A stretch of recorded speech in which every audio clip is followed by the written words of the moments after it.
भीगे हुए परों से प्रवास करके देख, अंजाम उसके हाथ है आगाज करके देख।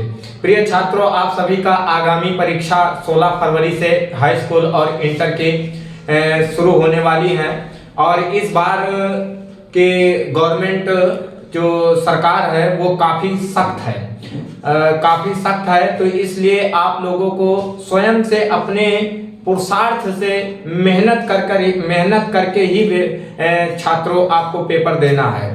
तो आप लोगों को विशेष रूप से ध्यान देना है। जैसा कि हम आप सभी को पूर्व में बायोलॉजी के मैं अध्यापक हूं, आप सभी को जीव विज्ञान से परिचित करा चुका हूं। जितना भी 10th और 12th में जितना भी सिलेबस आपका रहा है 10th और 12th में, तो 10th का जितना भी सिलेबस था उसमें आप लोगों को जैव प्रक्रम से लेकर के प्राकृतिक जो प्रबंधन है, जो उसका जो प्राकृतिक पर्यावरण है, इन सब तक मैं पूरा आपका सिलेबस कंप्लीट कर चुका हूं। तो आज आप लोगों को फिर से एक बार फास्ट रिवीजन के दौरान फास्ट रिवीजन की आवश्यकता है। 16 फरवरी बहुत दिन नहीं हुए, अब उल्टी गिनती शुरू हो गया है। तो उसी को लेकर के मैं आज आप सबके बीच में एक प्रकरण लेकर के आया हूं, जो है कि मानव हृदय। जो प्रकरण ऐसा है जो कि वो है मानव हृदय। तो मानव हृदय के बारे में आज हम सभी लोग पढ़ेंगे। आखिर मानव हृदय क्या है और मानव हृदय का काम क्या है और हमारे जीवन में मानव हृदय का क्या मुख्य भूमिका है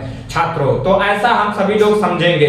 देखिए, सबसे पहले तो हमें ये जानना है कि हमारे शरीर में कुछ सिराएं हैं, कुछ नसें हैं, और उन नसों को हम अनेक नामों से जानते हैं। जैसे कि हम जानते हैं कि जो धमनी होती है, धमनी में क्या होता है? शुद्ध रक्त बहता है ना। धमनी में कैसा रक्त बहता है? शुद्ध रक्त बहता है। और सिरा में कैसा रक्त बहता है? अशुद्ध रक्त। तो सिरा में जो रक्त बहता है वो अशुद्ध रक्त बहता है। तो हमारा जो हृदय होता है, ये हृदय हमारा जो होता है, ये सीने के बीचों बीच बाईं तरफ हल्का सा बाईं तरफ ये उपस्थित होता है। इसका वजन लगभग कितना होता है? 400 ग्राम तक इसका वजन लगभग होता है। इसकी संरचना ऐसे देखने में ये मुष्टिका की जैसे समान संरचना होती है, मुट्ठी की जैसे इसकी क्या होती है? संरचना होती है छात्रों। तो और ये एक पेशीय अंग है। कैसा अंग है? तो ये एक पेशीय अंग है। और जैसा कि ये कभी विराम नहीं लेता, हृदय आपका कभी विराम नहीं लेता। हमें अपने जीवन से भी सीखना चाहिए और अपने मतलब कि हृदय से भी सीखना चाहिए कि किस तरीके से हमारा हृदय निरंतर कार्य करता रहता है, कभी रुकता नहीं है, कभी भी नहीं रुकता। ये सदैव पता नहीं कितने लीटर ब्लड का ये अपना पूरा काम पंप करने का काम करता रहता है। तो ये कभी रुकता नहीं। तो उसी हिसाब से हमें अपने जीवन को भी देखना चाहिए कि जिस प्रकार से हृदय निरंतर काम करता रहता है, चरय वेति का पाठ पढ़ता रहता है हमारा हृदय, तो ऐसे अपने जीवन को भी चरय और हृदय का भी अनुकरण करके हमें जीवन जीना चाहिए। तो ये हमारा मुष्टिका के समान संरचना होती है। और उसके बाद जो मानव का हृदय होता है वो 4 कोष्ठकों में बटा होता है। कितने कोष्ठकों में? 4 कोष्ठकों में बटा होता है। और अगर बात की जाए कि मेढक का जो हृदय कितने कोष्ठकों में बटा होता है, तो 3 कोष्ठकों में मेढक का हृदय बटा होता है। और बात की जाए कि छिपकली का कितने कोष्ठकों में बटा होता है, तो 2 कोष्ठकों में बटा होता है। जैसा कि उभयचर के सभी जितने भी जंतु होते हैं, उभयचर यानी एम्फीबियन उभयचर जो प्राणी होते हैं एम्फीबियन, उनके जो हृदय होते हैं वो 3 कोष्ठकों में बटे होते हैं। और जो सरीसृप जिसको हम रेप्टाइल्स कहते हैं, रेप्टाइल्स के वर्ग वाले जितने भी जीव जंतु होते हैं उनका जो हृदय बटा होता है वो 2 कोष्ठकों में बटा होता है। और मानव का जो होता है वो मानव का 4 कोष्ठकों में बटा होता है। स्तनधारी जिसको मैमेलिया के अंतर्गत आता है, स्तनधारी जीव जंतुओं में क्या होता है? 4 कोष्ठकों में बटा होता है। स्तनधारियों में 4 कोष्ठकों कोष्ठकों में बटा होता है। तो अगर कहा जाए कि गाय का हृदय कितने कोष्ठक में होता है, तो गाय का सीधी सीधी सी बात है कि 4 कोष्ठक में है। गाय का 4, हिरन का, बकरी का, जो भी दूध देने वाले यानी स्तनधारी हैं, उन सभी का कितने 4 कोष्ठकों में बटा होता है। तो आइए देखते हैं कि किस प्रकार से हमारे शरीर में शुद्ध रक्त और अशुद्ध रक्त, शुद्ध रक्त और अशुद्ध रक्त, शुद्ध रक्त और अशुद्ध रक्त किस तरीके से हमारे शरीर में, यानी कि जो अशुद्ध है तो शुद्ध कैसे होता है और अशुद्ध को कैसे हम बाहर निकल जाता है। जैसा कि आप देखते हैं कि हमारा हृदय की संरचना है। हृदय 4 कोष्ठकों में बटा है। यहाँ हम छोटे से एक चित्र के माध्यम से आपको समझाना चाहेंगे कि ये एक हमने देखिए ऐसे बना रखा है। ये इसको हम 2 भागों में किया, तो ऊपर वाला जो भाग है वो ऊपर वाला भाग कहलाता है हमारा क्या, अलिंद। ऊपर वाला भाग कहलाता है हमारा अलिंद, नीचे वाला भाग कहलाता है हमारा निलय। तो नीचे वाला भाग हमारा कहलाता है निलय। दूसरी तरफ देखते हैं कि जब इसको यूं पार्टीशन कर देते हैं तो इधर वाला एक भाग ये हमारा हो गया दायां और एक भाग इधर हमारा हो गया क्या, बायां। तो बायां में क्या हो जाएगा, बायां में क्या हो जाएगा, बायां में ये हो जाएगा कि इधर लगा देंगे हम क्या, बायां अलिंद। इधर हम लगा देते हैं बायां अलिंद कहेंगे, इधर फिर क्या कहेंगे, बायां निलय। इधर हम क्या कहेंगे, बायां निलय, और इसको हम क्या कहेंगे, दायां निलय, और इसको हम ऊपर वाले को क्या कहते हैं, दायां अलिंद। दायां अलिंद, बायां अलिंद, दायां निलय, बायां निलय, ये हमारे 4 कोष्ठकों में बटा हुआ है। फिर उसके बाद हम देखते हैं, इसमें अब देखते हैं संरचना। तो ये वाला जो हमारा भाग है ये दायां अलिंद, और इसके बाद इधर वाला जो भाग बायां अलिंद, फिर इधर नीचे वाला भाग जो हमारा क्या है, नीचे वाला हमारा जो भाग क्या है वो दायां निलय, और इसके नीचे वाला इधर वाला भाग बायां निलय। होता क्या है कि इसमें जो आप देख रहे हैं कि ये जो नस दिख रही है सिरा है, ये महाशिरा इसको बोलते हैं। इस वाले भाग को हम महाशिरा बोलते हैं। शरीर के ऊपरी भाग से महाशिरा, शरीर के ऊपरी भाग से जो महाशिरा आती है वो ये है, इसमें अशुद्ध रक्त आता है। इसमें कैसा रक्त आता है, अशुद्ध रक्त। एक सिरा, और ये नीचे से होकर के नीचे से कैसे, ये तो नीचे से सिरा, यानी नीचे से होकर के सिरा। तो इसमें होता क्या है कि जब कभी कभी पूछा जाता है कि सबसे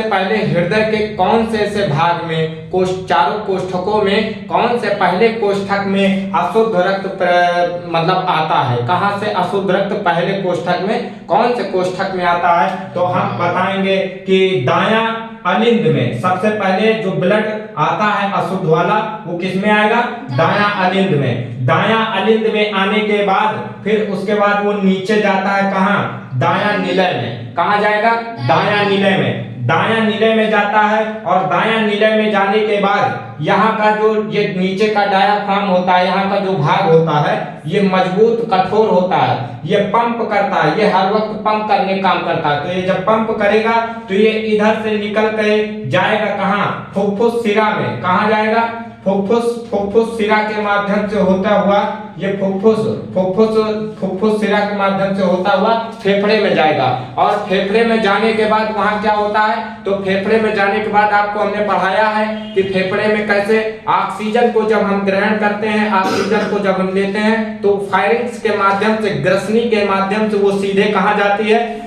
सीधे फेफड़े में जाता, और फेफड़े में हमारी कई लाखों की संख्या में कूपिकाएं पाई जाती हैं। कई लाखों की संख्या में क्या पाई जाती हैं, कूपिकाएं पाई जाती हैं। उन कूपिकाओं में ही ऑक्सीजन इकट्ठा रहता है, उन कूपिकाओं में ऑक्सीजन इकट्ठा रहता है। तो जब यहाँ से ये अशुद्ध रक्त आया, और अशुद्ध रक्त को लेकर के ये किसके माध्यम से, फुफ्फुस सिरा के माध्यम से जब उसमें गया, किसमें, फेफड़े में जाने के बाद वहां पर ट्रांसफर का काम होता है। वहां पर कैसा काम होता है, ट्रांसफर का काम होता है। तो अशुद्ध रक्त जो जाता है तो फेफड़े के द्वारा जो ऑक्सीजन आता है, पहले तो यहाँ पे आप ये समझिए कि अनऑक्सीकृत और ऑक्सीकृत क्या है।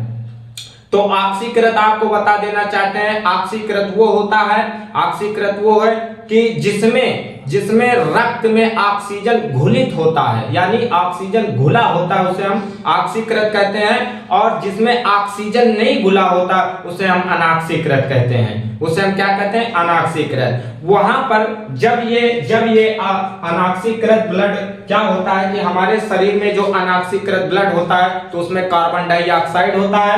कार्बन डाइऑक्साइड सहित अशुद्ध रक्त हमारा सबसे पहले दायां अलिंद में प्रवेश करता है। दायां अलिंद में प्रवेश करने के बाद दायां नीले में प्रवेश करता है। फिर दायां नीले के प्रवेश करने के बाद वो सीधा फेफड़े में जाता है, सीधे फेफड़े में जाएगा, और फेफड़े में जाने के बाद वहां पर कार्बन डाइऑक्साइड को कोशिकाओं को दे देगा। कार्बन डाइऑक्साइड को कोशिकाओं को दे देता है, और कोशिका के पास खूब अच्छे रूप में स्टोर होता है। कोशिकाएं दे देती हैं फिर से उनको ऑक्सीजन दे देती हैं। तो उसके बाद जब ऑक्सीजन दे देती हैं तो पुनः फिर उधर से पल्मोनरी शिराएं जिनको कहते हैं पल्मोनरी से के माध्यम से होते हुए फिर वो सबसे पहले बायां अलिंद में आएंगे। बायां अलिंद में आने के बाद यहाँ पर फिर बायां नीले में जाता है शुद्ध रक्त, और बायां नीले के बाद यहाँ से पंप होता है। तो पंप होने के बाद ये ऐसे सीधे पे क्या महाधमनी के माध्यम से पूरे शरीर को क्या होता है? शुद्ध रक्त मिलना शुरू हो जाता है। पूरे शरीर को क्या होता है? शुद्ध रक्त मिलना शुरू। यहीं पर एक जगह एक छोटा सा यंत्र पाया जाता है, या एक छोटा सा अंग पाया जाता है जिसको हम पेसमेकर के नाम से जानते हैं। वो विद्युत उत्पन्न करता है। उसका काम क्या है? विद्युत को उत्पन्न करना। तो विद्युत जब उत्पन्न होता है तो हमारा हृदय क्या होता है? कार्य करता रहता है। आप लोगों को हमने एक चीज बताया है कि हृदय का जो अध्ययन करते हैं उसको हम कहते हैं कार्डियोलॉजी। उसको क्या कहते हैं? कार्डियोलॉजी। उसको हम क्या कहते हैं?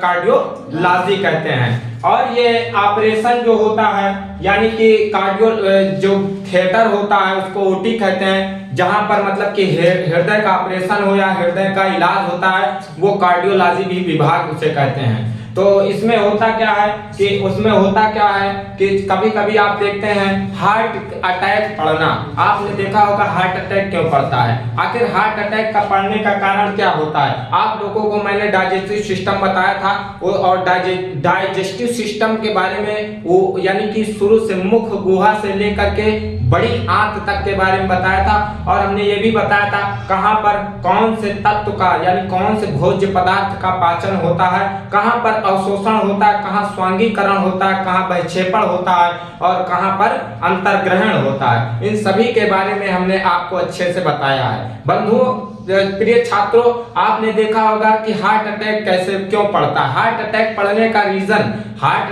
का रीजन कि हमारा ब्लड जो होता है, हमारा जो रुधिर होता है वो अशुद्ध हो जाता है। क्यों अशुद्ध हो जाता है?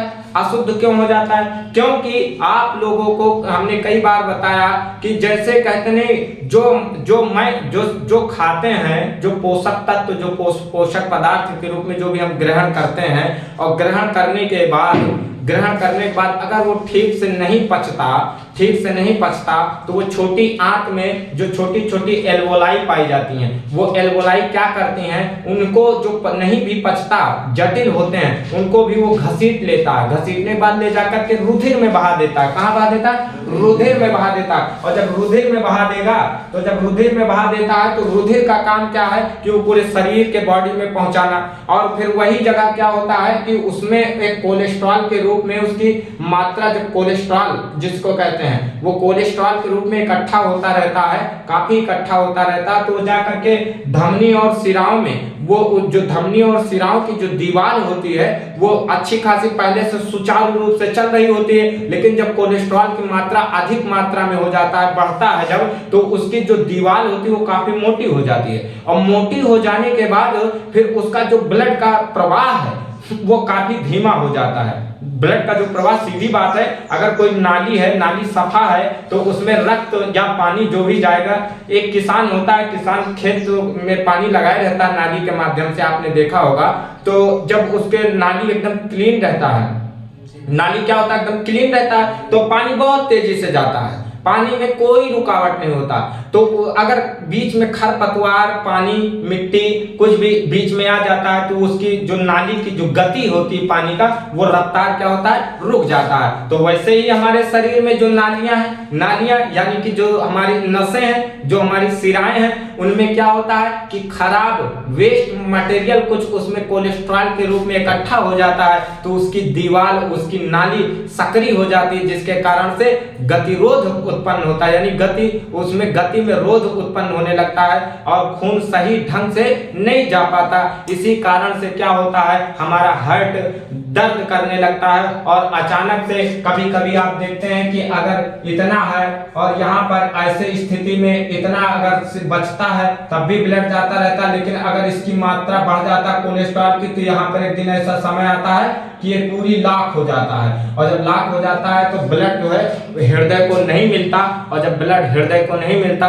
तो वो हृदय क्या हो जाता है, जाम हो जाता है। और जाम हो जाने के बाद उसी को हम कहते हैं कि अचानक से, अभी तक तो ठीक ठाक थे रामदीन, लेकिन अभी ये क्या हो गया, तो उसके बाद वो फिर पता चलता है कि इनको हृदय का दौरा पड़ा। अब एक उदाहरण और आपको दें कि आप गाड़ी चलाते हैं, मोटरसाइकिल आप चलाते हैं, आप मोटरसाइकिल में अगर आप मोबिल बराबर देते रहते हैं, मोबिल देते हैं, पेट्रोल देते हैं, जो भी सामग्री है, जो भी बराबर आप पहुंचाते रहते हैं इंजन तक उस पर, तो वो अपना काम सुचारू रूप से करता रहता है। मोबिल अगर सही से नहीं पाता तो उसके बाद क्या होता है कि इंजन क्या हो जाता है, जाम हो जाता है, और जब जाम हो जाता है तो फिर तमाम समस्याएं आती हैं। तो इसमें से प्रश्न बनता है, आपको प्रश्न ऐसे बनेगा कि हृदय की संरचना का वर्णन कीजिए, तो आप अपने शब्द में आपको बेहतर समझ में आ गया होगा, आपको अच्छे से समझ में आ गया होगा इस विषय को। और हृदय की संरचना बनाने के बाद उसका आप पूरी तरीके से वर्णन कर देना।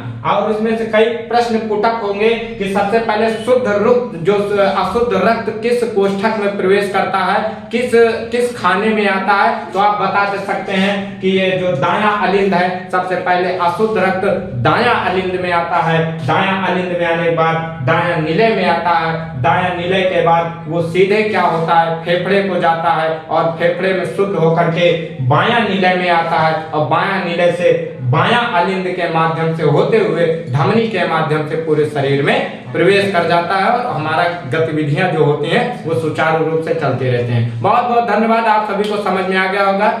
जय हिंद। भीगे हुए परों से प्रवास करके देख, अंजाम उसके हाथ है आगाज करके देख। प्रिय छात्रों, आप सभी का आगामी परीक्षा 16 फरवरी से हाई स्कूल और इंटर के शुरू होने वाली हैं, और इस बार के गवर्नमेंट जो सरकार है वो काफ़ी सख्त है, तो इसलिए आप लोगों को स्वयं से अपने पुरुषार्थ से मेहनत करके ही छात्रों आपको पेपर देना है। तो आप लोगों को विशेष रूप से ध्यान देना है, जैसा कि हम आप सभी को पूर्व में बायोलॉजी के मैं अध्यापक हूं, आप सभी को जीव विज्ञान से परिचित करा चुका हूं। जितना भी 10th और 12th में जितना भी सिलेबस आपका रहा है, 10th और 12th में, तो 10th का जितना भी सिलेबस था उसमें आप लोगों को जैव प्रक्रम से लेकर के प्राकृतिक जो प्रबंधन है, जो उसका जो प्राकृतिक पर्यावरण है, इन सब तक मैं पूरा आपका सिलेबस कंप्लीट कर चुका हूं। तो आज आप लोगों को फिर से एक बार फास्ट रिवीजन की आवश्यकता है। 16 फरवरी बहुत दिन नहीं हुए, अब उल्टी गिनती शुरू हो गया है, तो उसी को लेकर के मैं आज आप सबके बीच में एक प्रकरण लेकर के आया हूं, जो है कि मानव हृदय। जो प्रकरण ऐसा है जो कि वो है मानव हृदय। तो मानव हृदय के बारे में आज हम सभी लोग पढ़ेंगे। आखिर मानव हृदय क्या है और मानव हृदय का काम क्या है, और हमारे जीवन में मानव हृदय का क्या मुख्य भूमिका है छात्रों, तो ऐसा हम सभी लोग समझेंगे। देखिए, सबसे पहले तो हमें ये जानना है कि हमारे शरीर में कुछ सिराएं हैं, कुछ नसें हैं, और उन नसों को हम अनेक नामों से जानते हैं। जैसे कि हम जानते हैं कि जो धमनी होती है, धमनी में क्या होता है? शुद्ध रक्त बहता है ना। धमनी में कैसा रक्त बहता है? शुद्ध रक्त बहता है। और सिरा में कैसा रक्त बहता है? अशुद्ध रक्त। तो सिरा में जो रक्त बहता है वो अशुद्ध रक्त बहता है। तो हमारा जो हृदय होता है, ये हृदय हमारा जो होता है, ये सीना के बीचों बीच, सीने के बीचों बीच बाईं तरफ हल्का सा बाईं तरफ ये उपस्थित होता है। इसका वजन लगभग कितना होता है? 400 ग्राम तक इसका वजन लगभग होता है। इसकी संरचना ऐसे देखने में ये मुष्टिका की जैसे समान संरचना होती है, मुट्ठी की जैसे इसकी क्या होती है? संरचना होती है छात्रों। तो और ये एक पेशीय अंग है। कैसा अंग है? तो ये एक पेशीय अंग है, ये एक पेशीय अंग है। और जैसा कि ये कभी विराम नहीं लेता, हृदय आपका कभी विराम नहीं लेता। हमें अपने जीवन से भी सीखना चाहिए और अपने मतलब कि हृदय से भी सीखना चाहिए कि किस तरीके से हमारा हृदय निरंतर कार्य करता रहता है, कभी रुकता नहीं है, कभी भी नहीं रुकता। ये सदैव पता नहीं कितने लीटर ब्लड का ये अपना पूरा काम पंप करने का काम करता रहता है। तो ये कभी रुकता नहीं। तो उसी हिसाब से हमें अपने जीवन को भी देखना चाहिए कि जिस प्रकार से हृदय निरंतर काम करता रहता है, चरय वेति का पाठ पढ़ता रहता है हमारा हृदय, तो वैसे अपने जीवन को भी चरय वेत और हृदय का भी अनुकरण करके हमें जीवन जीना चाहिए। तो ये हमारा मुष्टिका के समान संरचना होती है। और उसके बाद जो मानव का हृदय होता है वो 4 कोष्ठकों में बटा होता है। कितने कोष्ठकों में? 4 कोष्ठकों में बटा होता है। और अगर बात की जाए कि मेढक का जो हृदय कितने कोष्ठकों में बटा होता है, तो 3 कोष्ठकों में मेढक का हृदय बटा होता है। और बात की जाए कि छिपकली का कितने कोष्ठकों में बटा होता है, तो 2 कोष्ठकों में बटा होता है। जैसा कि उभयचर के सभी जितने भी जंतु होते हैं, उभयचर यानी एम्फीबियन उभयचर जो प्राणी होते हैं एम्फीबियन, उनके जो हृदय होते हैं वो 3 कोष्ठकों में बटे होते हैं। और जो सरीसृप जिसको हम रेप्टाइल्स कहते हैं, रेप्टाइल्स के वर्ग वाले जितने भी जीव जंतु होते हैं उनका जो हृदय बटा होता है वो 2 कोष्ठकों में बटा होता है। और मानव का जो होता है वो मानव का 4 कोष्ठकों में बटा होता है। मानव का 4 कोष्ठकों में बटा होता है। स्तनधारी जिसको मैमेलिया के अंतर्गत आता है, स्तनधारी जीव जंतुओं में क्या होता है? 4 कोष्ठकों में बटा होता है। स्तनधारियों में 4 कोष्ठकों में बटा होता है। तो अगर कहा जाए कि गाय का हृदय कितने कोष्ठक में होता है, तो गाय का सीधी सी बात है कि 4 कोष्ठक में है। गाय का 4, हिरन का, बकरी का, जो भी दूध देने वाले यानी स्तनधारी हैं उन सभी का कितने? 4 कोष्ठकों में बटा होता है। तो आइए देखते हैं कि किस प्रकार से हमारे शरीर में शुद्ध रक्त और अशुद्ध रक्त, शुद्ध रक्त और अशुद्ध रक्त किस तरीके से हमारे शरीर में, यानी कि जो अशुद्ध है तो शुद्ध कैसे होता है और अशुद्ध को कैसे हम बाहर निकल जाता है। जैसा कि आप देखते हैं कि हमारा हृदय की संरचना है। हृदय 4 कोष्ठकों में बटा है। यहाँ हम छोटे से एक चित्र के माध्यम से आपको समझाना चाहेंगे कि ये एक हमने देखिए ऐसे बना रखा है। ये इसको हम 2 भागों में किया। तो ऊपर वाला जो भाग है वो ऊपर वाला भाग कहलाता है हमारा क्या? अलिंद। ऊपर वाला भाग कहलाता है हमारा अलिंद, नीचे वाला भाग कहलाता है हमारा निलय। नीचे वाला भाग हमारा कहलाता है निलय। दूसरी तरफ देखते हैं कि जब इसको यूं पार्टीशन कर देते हैं तो इधर वाला एक भाग ये हमारा हो गया दायां और एक भाग इधर हमारा हो गया क्या? बायां। तो बायां में क्या हो जाएगा? बायां में ये हो जाएगा कि इधर लगा देंगे हम क्या? बायां अलिंद। इधर हम लगा देते हैं बायां अलिंद कहेंगे। इधर फिर क्या कहेंगे? बायां निलय। इधर हम क्या कहेंगे? बायां निलय। और इसको हम क्या कहेंगे? दायां निलय। और इसको हम ऊपर वाले को क्या कहते हैं? दायां अलिंद। दायां अलिंद, बायां अलिंद, दायां निलय, बायां निलय, ये हमारे 4 कोष्ठकों में बटा हुआ है।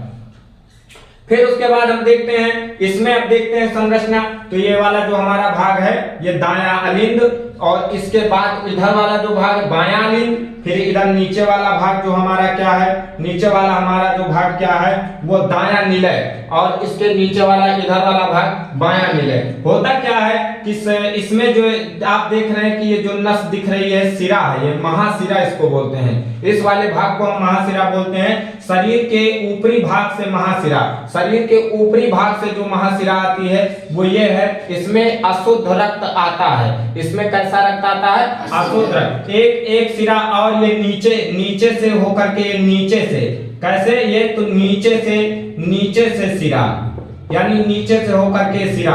तो इसमें होता क्या है कि जब कभी कभी पूछा जाता है कि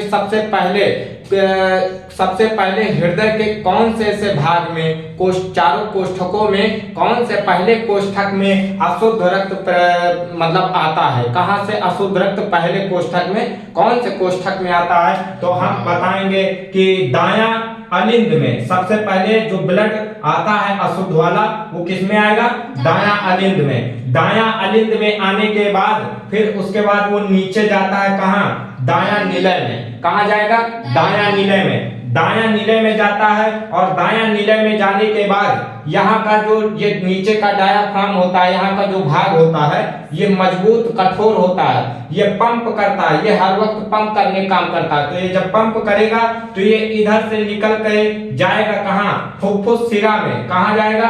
फुफ्फुस सिरा के माध्यम से होता हुआ ये फुफ्फुस सिरा के माध्यम से होता हुआ फेफड़े में जाएगा। और फेफड़े में जाने के बाद वहां क्या होता है? तो फेफड़े में जाने के बाद आपको हमने पढ़ाया है कि फेफड़े में कैसे ऑक्सीजन को जब हम ग्रहण करते हैं, ऑक्सीजन को जब हम लेते हैं तो फायरिंग्स के माध्यम से, ग्रसनी के माध्यम से वो सीधे कहाँ जाती है? सीधे फेफड़े में जाता है। और फेफड़े में हमारी कई लाखों की संख्या में कूपिकाएं पाई जाती हैं। कई लाखों की संख्या में क्या पाई जाती हैं? कूपिकाएं पाई जाती हैं। उन कूपिकाओं में ही ऑक्सीजन इकट्ठा रहता है, उन कूपिकाओं में ऑक्सीजन इकट्ठा रहता है। तो जब यहाँ से ये अशुद्ध रक्त आया और अशुद्ध रक्त को लेकर के ये किसके माध्यम से?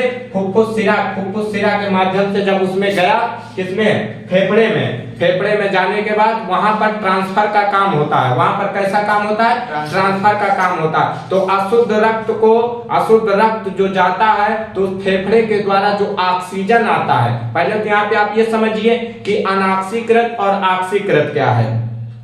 तो ऑक्सीकृत आपको बता देना चाहते हैं, ऑक्सीकृत वो होता है, ऑक्सीकृत वो है कि जिसमें रक्त में ऑक्सीजन घुलित होता है, यानी ऑक्सीजन घुला होता है, उसे हम ऑक्सीकृत कहते हैं। और जिसमें ऑक्सीजन नहीं घुला होता उसे हम अनॉक्सीकृत कहते हैं। उसे हम क्या कहते हैं? अनॉक्सीकृत। वहां पर जब ये अनॉक्सीकृत ब्लड क्या होता है कि हमारे शरीर में जो अनॉक्सीकृत ब्लड होता है तो उसमें कार्बन डाइऑक्साइड होता है। कार्बन डाइऑक्साइड सहित अशुद्ध रक्त हमारा सबसे पहले दायां अलिंद में प्रवेश करता है। दायां अलिंद में प्रवेश करने के बाद दायां निलय में प्रवेश करता है। फिर दायां निलय के प्रवेश करने के बाद वो सीधा फेफड़े में जाता है, सीधे फेफड़े में जाएगा। और फेफड़े में जाने के बाद वहां पर कार्बन डाइऑक्साइड को कूपिकाओं को दे देगा। कार्बन डाइऑक्साइड को कूपिकाओं को दे देता है और कूपिका के पास खूब अच्छे रूप में स्टोर होता है। कूपिकाएं दे देती हैं फिर से उनको ऑक्सीजन दे देती हैं। तो उसके बाद जब ऑक्सीजन दे देती हैं तो पुनः फिर उधर से पल्मोनरी सिराएं जिनको कहते हैं पल्मोनरी से के माध्यम से होते हुए फिर वो सबसे पहले बायां अलिंद में आएंगे। बायां अलिंद में आने के बाद यहाँ पर फिर बायां निलय में जाता है शुद्ध रक्त। और बायां निलय के बाद यहाँ से पंप होता है। तो पंप होने के बाद ये ऐसे सीधे पे क्या महाधमनी के माध्यम से पूरे शरीर को क्या होता है? शुद्ध रक्त मिलना शुरू हो जाता है। पूरे शरीर को क्या होता है? शुद्ध रक्त मिलना शुरू। यहीं पर एक जगह एक छोटा सा यंत्र पाया जाता है या एक छोटा सा अंग पाया जाता है जिसको हम पेसमेकर के नाम से जानते हैं। वो विद्युत उत्पन्न करता है। उसका काम क्या है? विद्युत को उत्पन्न करना। तो विद्युत जब उत्पन्न होता है तो हमारा हृदय क्या होता है? कार्य करता रहता है। आप लोगों को हमने एक चीज बताया है कि हृदय का जो अध्ययन करते हैं उसको हम कहते हैं कार्डियोलॉजी। उसको क्या कहते हैं? कार्डियोलॉजी।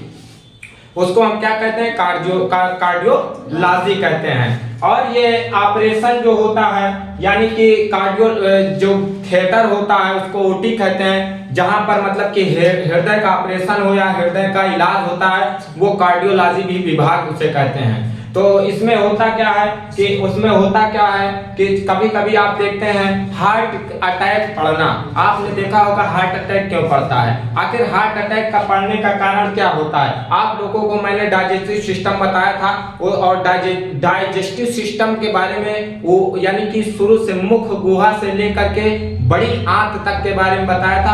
और हमने ये भी बताया था कहां पर कौन से तत्व का यानी कौन से भोज्य पदार्थ का पाचन होता है, कहां पर अवशोषण होता है, कहां स्वांगीकरण होता है, कहां बहिक्षेपण होता है और कहां पर अंतर्ग्रहण होता है। इन सभी के बारे में हमने आपको अच्छे से बताया है। बंधुओं, प्रिय छात्रों, आपने देखा होगा कि हार्ट अटैक कैसे क्यों पड़ता है। हार्ट अटैक पड़ने का रीजन कि हमारा ब्लड जो होता है, हमारा जो रुधिर होता है वो अशुद्ध हो जाता है। क्यों अशुद्ध हो जाता है?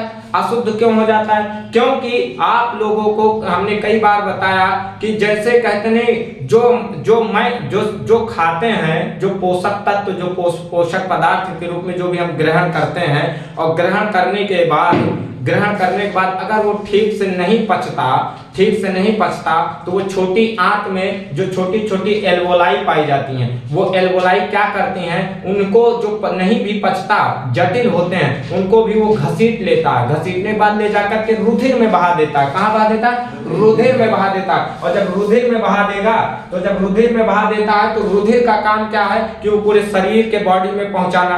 और फिर वही जगह क्या होता है कि उसमें एक कोलेस्ट्रॉल के रूप में उसकी मात्रा, जब कोलेस्ट्रॉल जिसको कहते हैं वो कोलेस्ट्रॉल के रूप में इकट्ठा होता रहता है, काफी इकट्ठा होता रहता है, तो जाकर के धमनी और शिराओं में वो जो धमनी और शिराओं की जो दीवार होती है वो अच्छी खासी पहले से सुचारू रूप से चल रही होती है, लेकिन जब कोलेस्ट्रॉल की मात्रा अधिक मात्रा में हो जाता है, बढ़ता है जब, तो उसकी जो दीवार होती है वो काफी मोटी हो जाती है। और मोटी हो जाने के बाद फिर उसका जो ब्लड का प्रवाह है वो काफी धीमा हो जाता है। ब्लड का जो प्रवाह, सीधी बात है, अगर कोई नाली है, नाली सफा है तो उसमें रक्त या पानी जो भी जाएगा, एक किसान होता है, किसान खेत में पानी लगाए रहता है नाली के माध्यम से, आपने देखा होगा। तो जब उसके नाली एकदम क्लीन रहता है, नाली क्या होता है, एकदम क्लीन रहता है, तो पानी बहुत तेजी से जाता है, पानी में कोई रुकावट नहीं होता। तो अगर बीच में खरपतवार, पानी, मिट्टी कुछ भी बीच में आ जाता है तो उसकी जो नाली की जो गति होती है पानी का, वो रफ्तार क्या होता है, रुक जाता है। तो वैसे ही हमारे शरीर में जो नालियां यानी कि जो हमारी नसें हैं, जो हमारी शिराएं हैं, उनमें क्या होता है कि खराब वेस्ट मटेरियल कुछ उसमें कोलेस्ट्रॉल के रूप में इकट्ठा हो जाता है, तो उसकी दीवार, उसकी नाली सक्रिय हो जाती है, जिसके कारण से गतिरोध उत्पन्न होता है, यानी गति में रोध उत्पन्न होने लगता है और खून सही ढंग से नहीं जा पाता। इसी कारण से क्या होता है, हमारा हार्ट दर्द करने लगता है। और अचानक से कभी कभी आप देखते हैं कि अगर इतना है और यहाँ पर ऐसे स्थिति में इतना अगर बचता है तब भी ब्लड जाता रहता है, लेकिन अगर इसकी मात्रा बढ़ जाता है कोलेस्ट्रॉल की, तो यहाँ पर एक दिन ऐसा समय आता है कि ये पूरी लाख हो जाता है। और जब लाख हो जाता है तो ब्लड जो है हृदय को नहीं मिलता, और जब ब्लड हृदय को नहीं मिलता तो वो हृदय क्या हो जाता है, जाम हो जाता है। और जाम हो जाने के बाद उसी को हम कहते हैं कि अचानक से, अभी तक तो ठीक ठाक थे रामदीन, लेकिन अभी ये क्या हो गया, तो उसके बाद वो फिर पता चलता है कि इनको हृदय का दौरा पड़ा। अब एक उदाहरण और आपको दें कि आप गाड़ी चलाते हैं, मोटरसाइकिल आप चलाते हैं, आप मोटरसाइकिल में अगर आप मोबिल बराबर देते रहते हैं, मोबिल देते हैं, पेट्रोल देते हैं, जो भी सामग्री है, जो भी बराबर आप पहुंचाते रहते हैं इंजन तक उस पर, तो वो अपना काम सुचारू रूप से करता रहता है। मोबिल अगर सही से नहीं पाता तो उसके बाद क्या होता है कि इंजन क्या हो जाता है, जाम हो जाता है। और जब जाम हो जाता है तो फिर तमाम समस्याएं आती हैं। तो इसमें से प्रश्न बनता है, आपको प्रश्न ऐसे बनेगा कि हृदय की संरचना का वर्णन कीजिए, तो आप अपने शब्द में आपको बेहतर समझ में आ गया होगा, आपको अच्छे से समझ में आ गया होगा इस विषय को। और हृदय की संरचना बनाने बाद उसका आप पूरी तरीके से वर्णन प्रदान कर देना। और उसमें से कई प्रश्न पुटअप होंगे कि सबसे पहले शुद्ध रक्त जो अशुद्ध रक्त किस कोष्ठक में प्रवेश करता है, किस खाने में आता है, तो आप बता दे सकते हैं कि ये जो दायां अलिंद है, सबसे पहले अशुद्ध रक्त दायां अलिंद में आता है। दायां अलिंद में आने के बाद दायां नीले में आता है। दायां नीले के बाद वो सीधे क्या होता है, फेफड़े को जाता है और फेफड़े में शुद्ध होकर के बायां नीले में आता है और बायां नीले से बायां अलिंद के माध्यम से होते हुए धमनी के माध्यम से पूरे शरीर में प्रवेश कर जाता है और हमारा गतिविधियां जो होती हैं वो सुचारू रूप से चलते रहते हैं। बहुत बहुत धन्यवाद, आप सभी को समझ में आ गया होगा। जय हिंद।